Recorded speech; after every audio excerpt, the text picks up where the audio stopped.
Organized sport blossomed in the late 1800s. Athletic teams were frequently sponsored by industrialists, and the players were quite frequently those who worked in the factories. There are several reasons for this phenomenon. Primarily, late Victorian factories were usually hot, sweaty, and noisy places. And the workers had many demands. There was the pains of urbanization and harsh working conditions. It is no surprise that baseball became such a hit with the working class.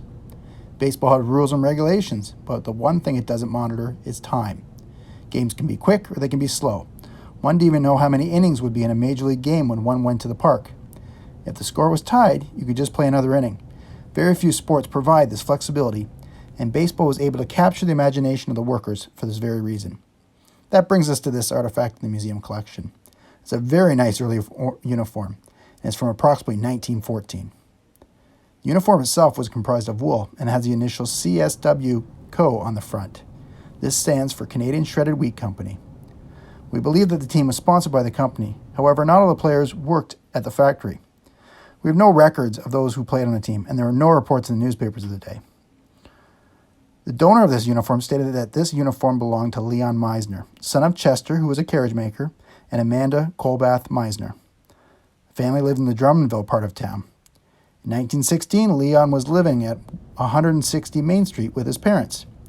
He had various occupations listed over the years: clerk, art dealer, painting framer. They all dealt with something like art and paintings. And just before he went off to war in 1916, he owned the Niagara Art Store and was listed as an art dealer, established at 167 Main Street. Leon was 5'3" with dark blue eyes and dark brown hair. The uniform reflects his height and looks even smaller due to the fact that baseball pants only went mid-ankle. The uniqueness of this uniform is the lacing at the top. No professional team had lacing past 1911, as the strings would certainly get in the way. However, it's very possible local teams didn't keep up with the current styles at the professional level, and certainly it is possible that this uniform dates to slightly before 1914. So imagine being in one of the city parks. Newspapers reported that games were being held in Niagara Falls at the Bridge Street Athletic Grounds and the driving park at Victoria Avenue, and you're playing on the hot summer afternoon, possibly a busy railroad track nearby, the mist and the roar in the falls off in the distance. This game would have been a sanctuary for Leon and his teammates after their usual 60-hour work week.